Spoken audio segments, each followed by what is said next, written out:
News.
Good morning and welcome to Unfiltered Vision News, bringing you the news unfiltered Monday through Friday. Thank you guys so much for joining me this morning on our Prayer with Friday. And with that, let's get into honoring God with our body. So God, please guard our mind and our thoughts. God, help me to fix my thoughts on what is true and honorable and right and pure and lovely and admirable. So I will think about things that are excellent and worthy of praise. God, please protect our ears and help us listen to your voice. God, help me to be quick to listen, slow to speak, and slow to become angry. God, please protect our eyes from sin's damage. God, I make a covenant with my eyes not to look lustfully. God, please speak life over our mouths. God, set a guard over my mouth. Lord, keep watch over the doors of my lips. God, please help our hands to serve generously. God, help me to do good to everyone, and especially to those who belong to our family in the faith. God, please protect our reproductive organs and help us to honor you, God, with purity. God, help me to honor you with my body. And God, please protect our feet as we walk along your path. God, let your word be a lamp for my feet and a light on my path. And if this is the first time you are joining us here on Unfiltered Vision News, that is how we start out the day, because we definitely have a lot to pray for. We have a lot of subject matter to get into. So let us start with, where's my, sorry, y'all. Just a second. I was like, I thought I had everything queued up. I guess I needed to move some things around. There we go. There we go. Trending topics on X. So let's get to it. Okay. So this is the same trending topic from yesterday. The Senate did confirm Erica Schwartz as CDC director. Good morning, Cajun lady. Thank you so much for joining us this morning. Some are seeing it as good. Some are seeing it as bad. As she stated, she was like, I'm totally comfortable with mRNA. And everybody's like, no, not doing that again. So I think a few people were probably a little bit triggered by that. But we'll see. We'll see. RFK, I'm just saying, I hope she's a good one. I really do. Dearborn RBN March draws sharp online reactions. Now, this is something I showed you guys last week, and it was like the large processions in Dearborn, Michigan. You would have thought it was a completely different country. It was roughly 45,000 people.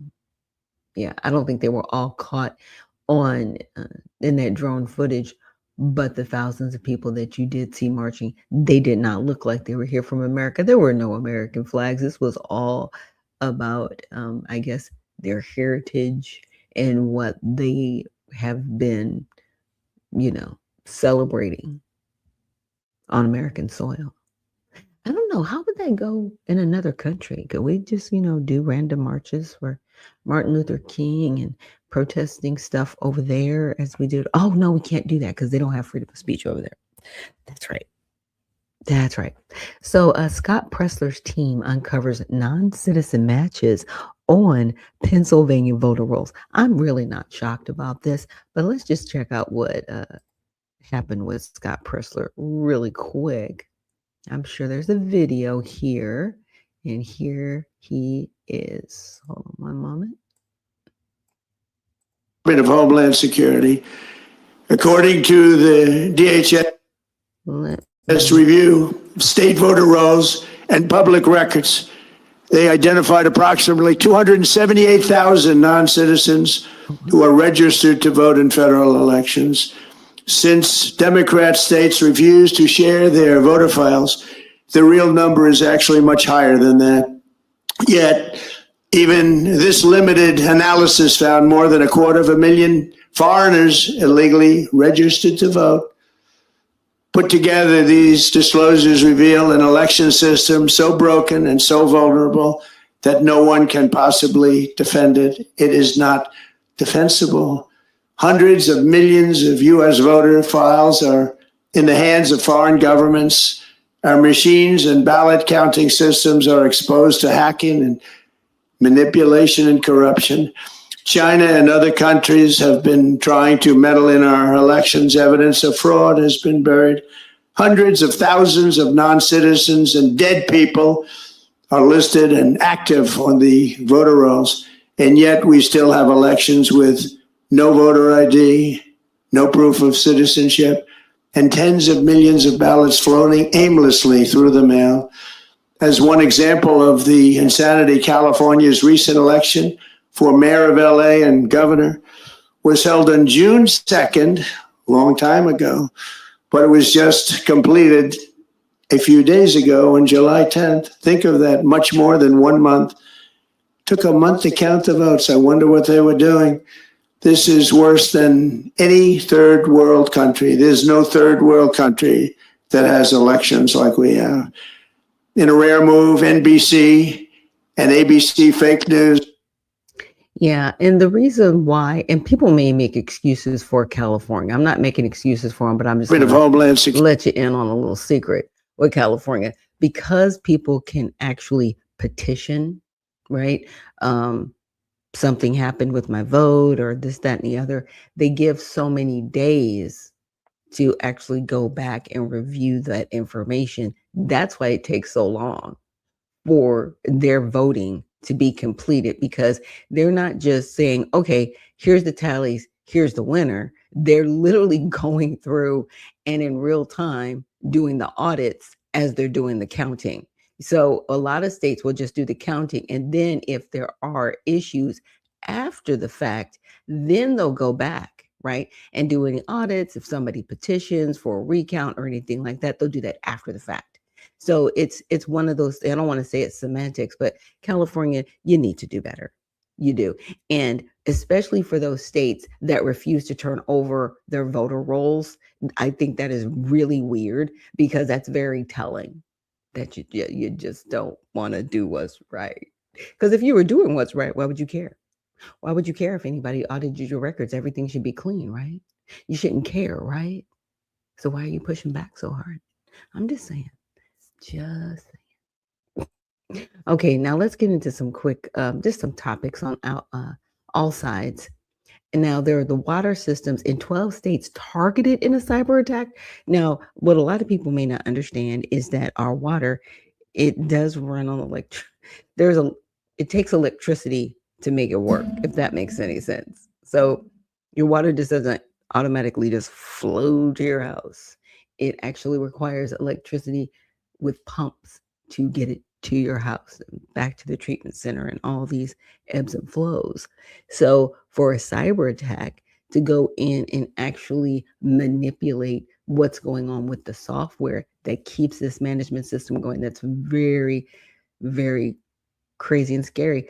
So it says water systems in at least 12 states were targeted in cyber attacks last week that U.S. officials suspect may be linked to Iran-backed hackers in targeted states. And just the few listed here are Michigan and Georgia. And I definitely live here in the state of Georgia. Where I live hasn't been affected to my knowledge, but that's really, really crazy what's going on there. There was a report Trump's deportation efforts could cost taxpayers an average of $2,358. Yeah, I'm sure it's all costing us, whether people are here, whether people are leaving. I mean, they're offering money to leave, so I don't understand that. That's just weird. Like, where'd you think the money was going to come from? Really? It just comes from the air. Y'all are just weird. Just a mess. Okay, there was one other thing I wanted to make sure that I pull up. Thank you guys again for joining me this morning. And don't worry, this is par for the course. If this is the first time you guys are joining us, there are some times when it's just me. Okay, I'm doing everything here. But I wanted to wanted you guys to check out this video. So apparently, Donald Trump has done another executive order regarding this whole birthright citizenship debacle. And I do call it a debacle because he's been, really outspoken about the birth tourism. And so I wanted to check this out. Our President Trump is speaking now in the Oval Office at an executive order signing. Let's listen in. Do you have anything to say about that? Sir, I think you need to put this in the context of everything else that's happening. Manufacturing productivity is the highest it's been in years. We haven't seen any growth like this for forever. Under President Biden, the last part of his presidency, he lost 220,000 manufacturing jobs.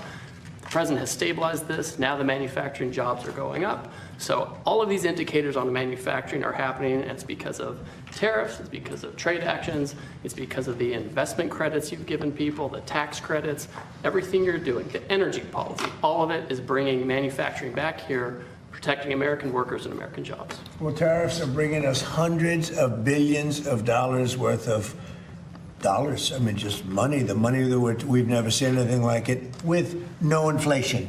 By the way, everyone said, oh, there'll be inflation. We have very low inflation. We brought inflation way down. I inherited the worst inflation in the history of our country. They say 48 years, but I say the history of our country, and from the Biden administration, and we're bringing it way down. So the numbers that, beyond the money being brought in, the number of factories being built in our country is more now than we have ever seen before. There's never been anything like it. And you're going to see the results. And you're seeing the results already in construction jobs because they're being built all over the country. But in another year, as they start to open, there's never been, we call it the golden age of America, and that's what it is. Now, if we could talk, Steve, maybe you could discuss what we're dealing with on birthright citizenship. We had a very unfortunate decision in the Supreme Court concerning birthright. It was close, but a very, very unfortunate decision. So we're making adjustments because it's very unfair. This was done for a different reason. This was done right after the Civil War. This was for the babies of slaves. And what's happening now, people are building businesses around it. From wealthy people are building businesses around birthright citizenship. That's not the way it's supposed to work. It's a disgrace. They're buying their way in, and we're not going to let it happen. So, Steve, if you will, please. Yes, so today the president signed these two executive orders here relating to birthright citizenship and birth tourism. As the president mentioned, the 14th Amendment was passed exclusively in the aftermath of the Civil War so to ensure that the children of slaves would be citizens. It had no other meaning and purpose outside of that. And that's been clear, obviously, since the day that it was passed. You can go back and you can read the congressional debates. This is not something that's even seriously contested by anybody. The president is using his authority as commander-in-chief to sign first an executive order using the new ruling the Supreme Court issued to expand the definitions of people who are ineligible for birthright citizenship. That includes, for example, alien enemies of the United States, members of foreign terrorist organizations, and large categories of people who lobby and act on behalf of foreign governments. And so with taking this action, it ensures that large numbers of people who wrongly would be getting birthright citizenship will no longer be eligible for those benefits.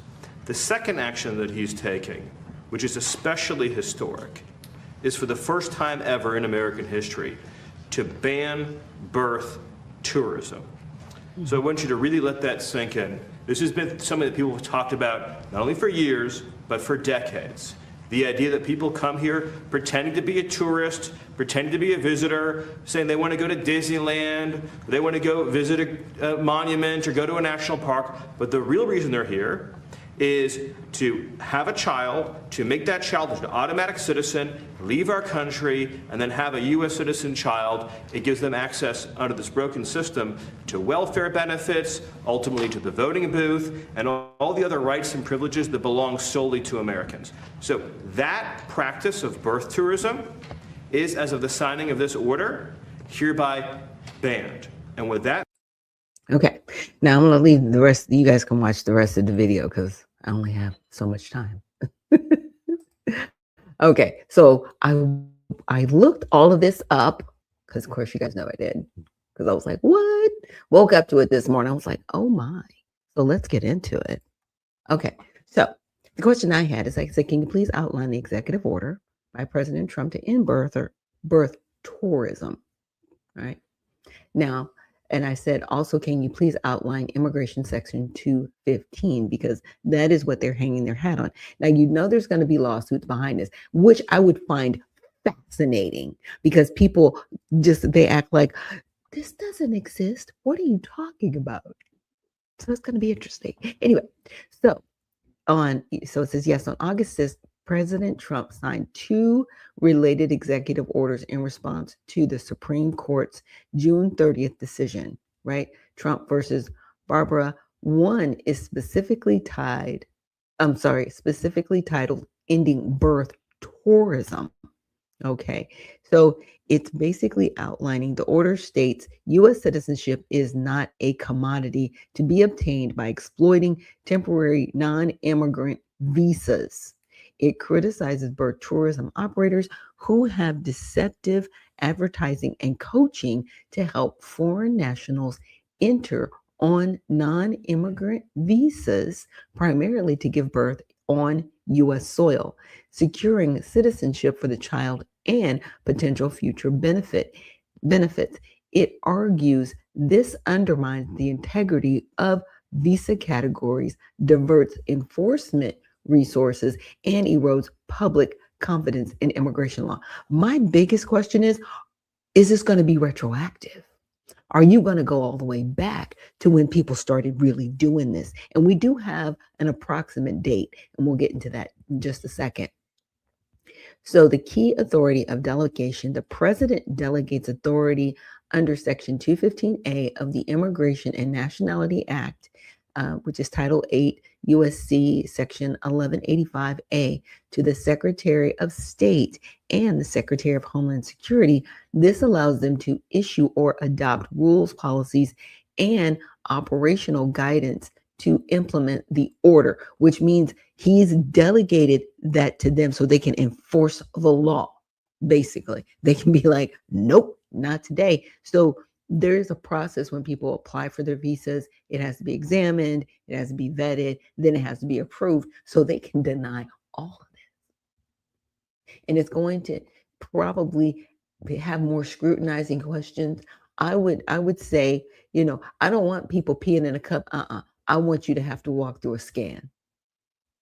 I want you to have to walk through a scan so we can see if there's something else hidden literally within your body. Because my whole thing is, if you were to violate this law, you should be immediately removed from the country, and your child's not a valid citizen, period. That whole just soil argument doesn't work anymore. It doesn't work. Because you came here with intent that was illegal. And that's always been illegal, but it's very crazy how they just keep trying to force an invasion on us using our laws. It's really disgusting. So, a companion order continuing to protect the meaning and value of American citizenship. Okay. It directs agencies not to issue or accept citizenship documents for certain categories of children born in the U.S. when neither parent is a citizen. This includes cases involving commercial transactions to obtain birthright citizenship, explicitly covering birth tourism arrangements and certain surrogacy uses. Children of certain foreign government employees, alien enemies, right, members of designated terrorist organization, and births in certain U.S. territories where citizenship is not conferred by statute. I absolutely love it. Keep it going on repeat. Now I will have this link for you guys to really go over. So I say, ask for some of these operators. So here are some of the operating websites. Yes, there are websites, by the way, that promote this stuff. Okay. There's one, Have My Baby in Miami. Okay. It's Florida based. It offers concierge maternity packages, housing, airport transfers, hospital coordination, document guidance.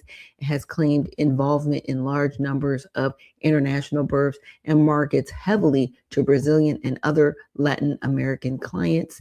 There's Doctores Para Ti, markets childbirth packages exclusively for international patients, post using birth tourism. This is a whole hashtag, right? And offer pricing for C-section and vaginal births, plus logistics and legal support. And that's in the Texas area. All right. And there's another one in El Paso, Texas. So there's as you can see, there's a lot of these places. Yeah. Yeah. Very, very, very crazy. And I say, can those operating facilities be prosecuted? Yes, they can be, because what they're doing is completely illegal. So operators of birth tourism facilities, maternity houses, and related concierge services can be prosecuted under U.S. federal law when their activities involve criminal conduct, most commonly visa fraud, right? Conspiracy, money laundering, and related offenses. Yeah, so a lot of these places that are literally online right now, let's just look up one in real time. Let's see. Let's look up the first one and see what comes up, because it didn't give me the links. Sometimes I'll get the links. Yeah. Have My Baby in Miami. That's a PDF. Oh, that's house.gov. I'm looking for it. And My Baby in Miami. They got a whole YouTube channel. What? Yeah, y'all are seeing this. Y'all are seeing this. That is insane to me. This is really good. But this is happening. This is happening. That's bold. Okay. To me, that is so bold. It's like, yep, we're gonna come and we're just gonna have our baby and we're just gonna do what we want. What? No, you're not. You're gonna stop invading our country. Have My Baby in Miami. Like I said, they have a whole dedicated website to this. What? And they've got thousands of subscribers. You can subscribe. I don't know if there's any videos. There's no videos, but you can subscribe. That's kind of weird. Okay, there we go. There's the videos. Okay. So here's a video. Let's see what it's got to say. Hijo. Y el programa Tener mi bebé en Miami volverá. Okay, it's not in English, but yeah, these are in a foreign tongue, but promoting, as you can see, for people to come here and just have a baby on the American taxpayer dime. I'm glad they can be prosecuted, and I hope that they are. But again, I will have this link. And the other thing I wanted to know is I said, can you list the origin dates of commercial birth tourism and which countries primarily took advantage of this practice? Because at this point, it's more than a scam. This is organized crime. Okay. A scam is something that, might last and they'll find it. No, this is organized crime and it's been going on for a long time. So commercial birth tourism, right? Visa assistance and marketing specifically for the purpose of obtaining U.S. citizenship for a newborn. That is not only fraud, it's violation of federal law because that is not why the 14th Amendment was put in place, but they're taking advantage of it because of this whole Kim Wong-Ark thing, which was illegal. And I'll get into that in just a second. My goodness. But this started in the 1960s. So let's not be fooled and deceived.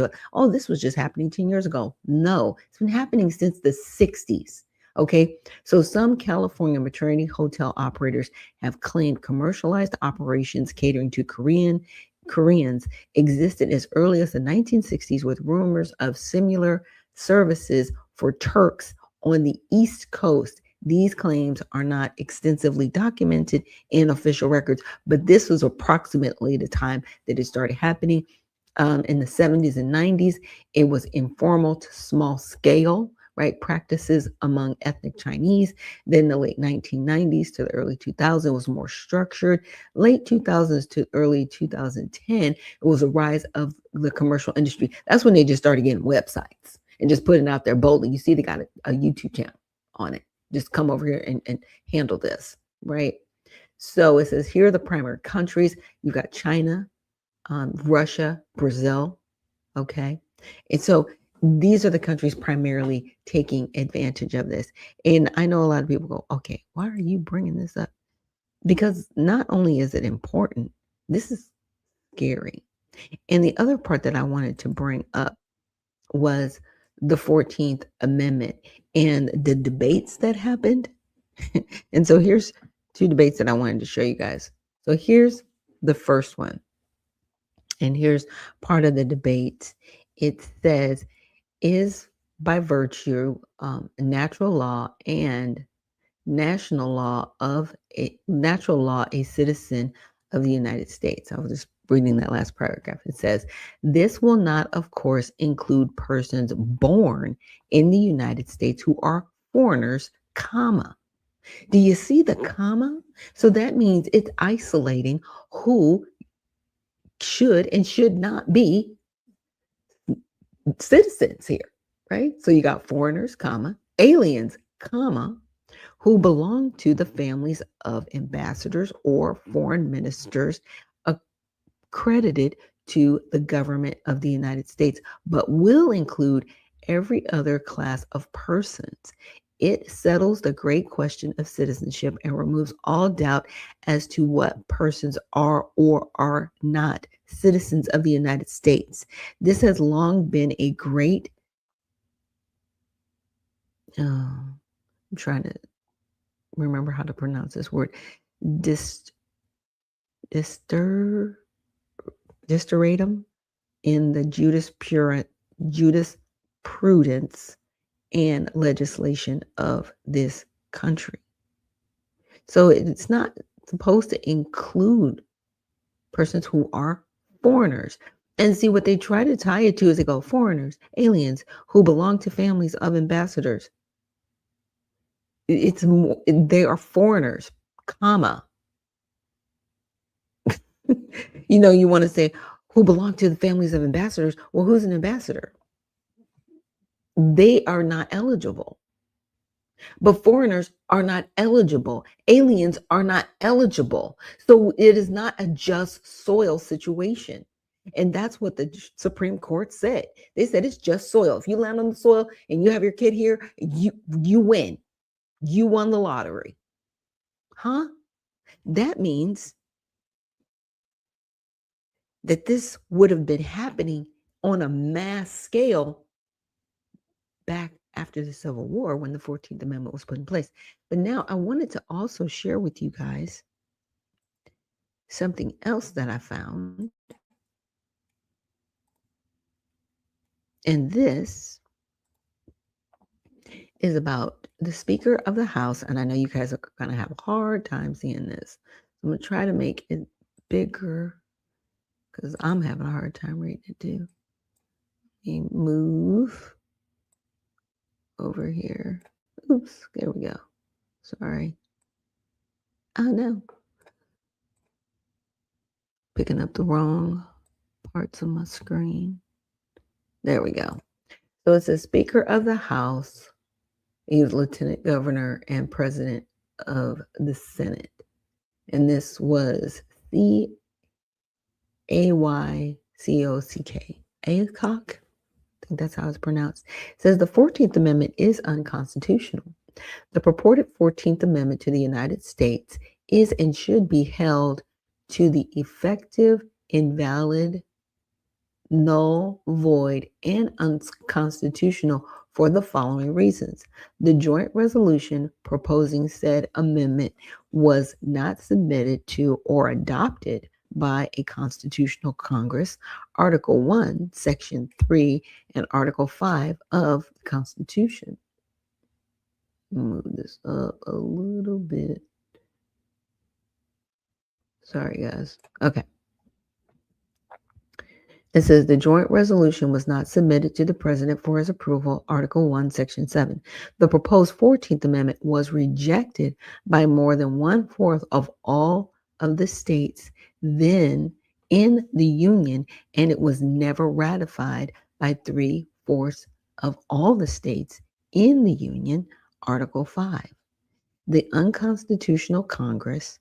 The U.S. Constitution provides, Article 1, Section 3, the Senate of the United States shall be composed of 2 senators from each state. Article 5 provides, no state without its consent shall be deprived of its equal suffrage in the Senate. The fact that 23 senators had been unlawfully excluded. Let me move this up a little bit. So I don't lose my place. Don't move anymore. From the United States Senate in order to secure a 2/3 vote for adoption of the joint resolution proposing the 14th Amendment is shown by resolutions. Okay. Yeah. So there's that too.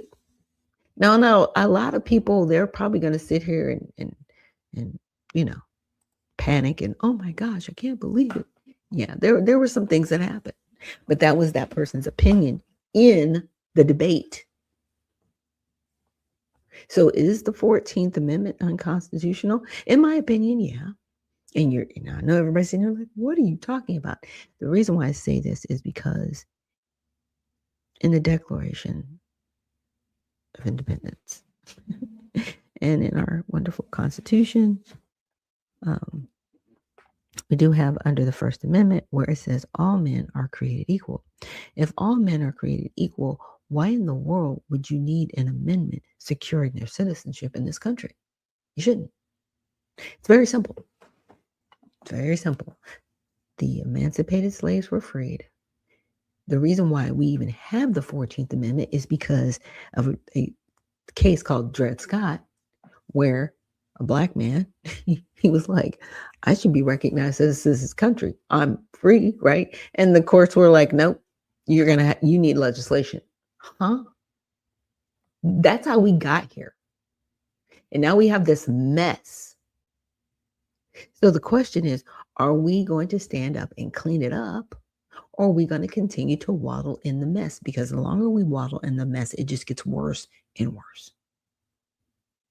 So it's time for people to really just start standing up and telling the truth on some things.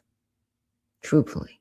I mean, let's just have that honest conversation. Let's just rip that Band-Aid off. If we are all created equal, we are. Now, what the 14th Amendment should protect us from is an invasion, and that is what we're going through now, where people can just come here illegally, step foot on the soil and say, oh, my kid's a U.S. citizen, and I get all the benefits. No, that is not why the 14th Amendment was written. It was written so myself, my children, and those before me from an emancipated slave who was my third great grandmother on my mother's side. And I also have the plantation on my father's side. Those emancipated slaves, right? It was written for their descendants. That's why it says born or naturalized. If it was just born, the word naturalized wouldn't even need to be a part of the 14th Amendment. That's the litness. The born refers to those who are born in descendant order, of which I am one.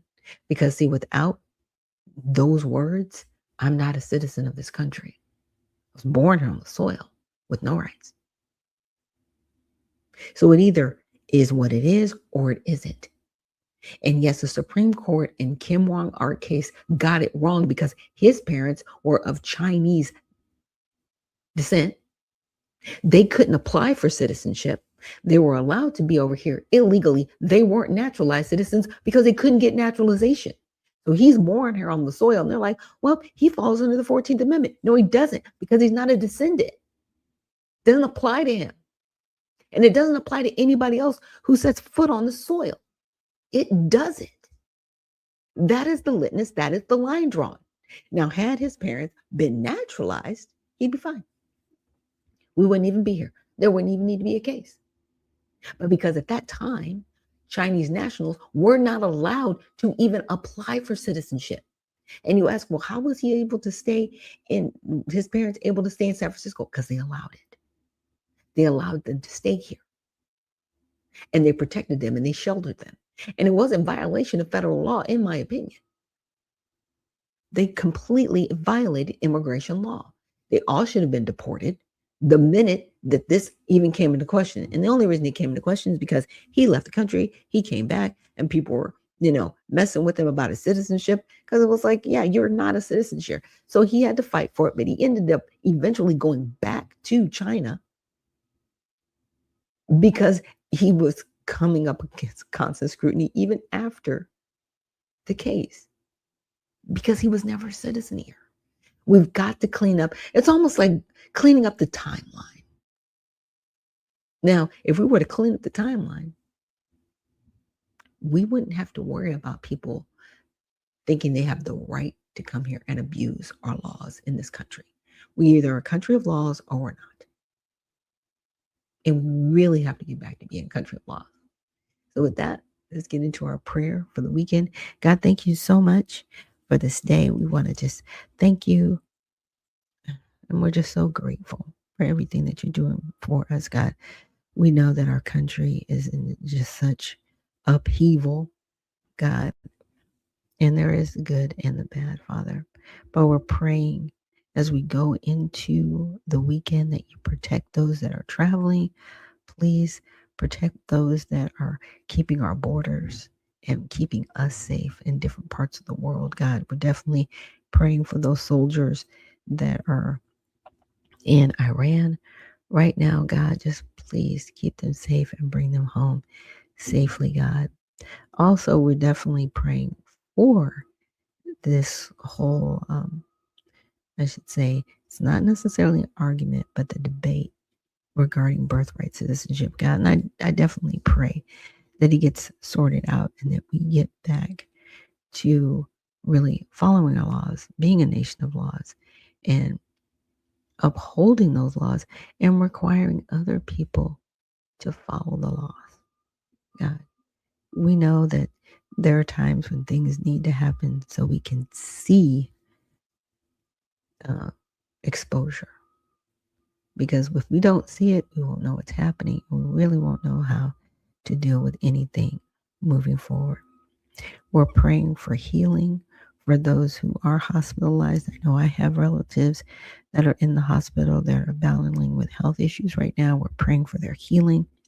We're praying for the families of a recent prior mayor here in my city who recently passed away. We're praying for comfort and healing for that family and just the young people, some that unfortunately lost their lives in the city I live in, and some that are still fighting for their lives.